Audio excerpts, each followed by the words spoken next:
I am Risha Walden from Walden Interiors, and I'm the leading expert in vegan interior design. I'm going to talk today about a few tips to help you create the home office of your dreams. We're standing in my home office. Now, this room is super important to me. It's where I do a bulk of my designing for my clients and working on my business. So I need a space that is creative, that motivates me, inspires me, and lets me do the best work possible. I've chosen, as you can see on the back wall behind me, a super saturated color.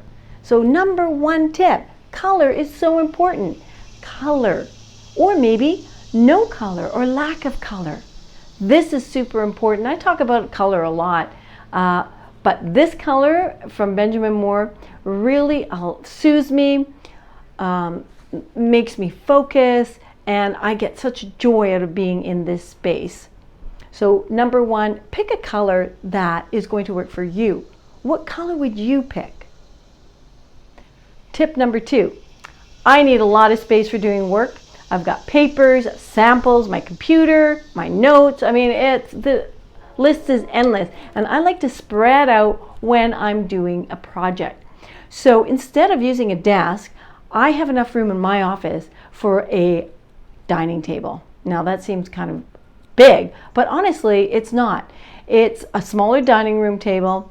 It even has leaves if I wanted to make it into a conference table, but I love it. There is a beautiful design on it that keeps me inspired. Again, color for me, but it gives me enough space for me to work easily and function at my best.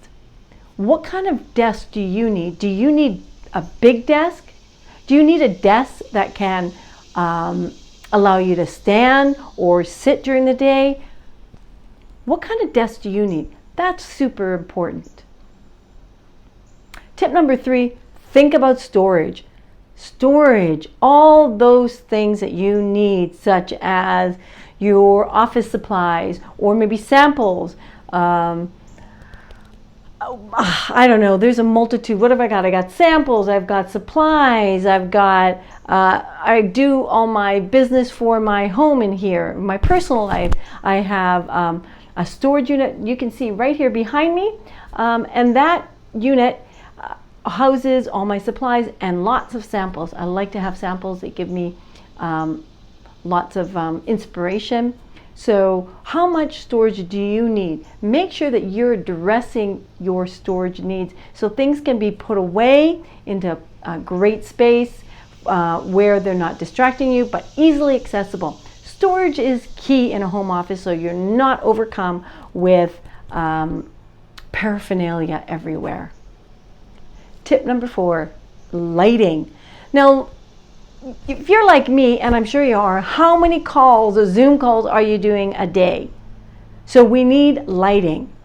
I've got overhead lighting, I've got task lighting, lamps, and I also have my ring lights so that when I'm on a Zoom call, it's not distracting. People can see who I am and they can read my expression, because when we're not meeting people in person, we start to lose those important signs, those physical signs that we can read when we're in someone's presence. So having ample light to bring your face forward so your expressions can be read, super important. I mean, I'm going to say everything is super important. That's crazy, but it really is true.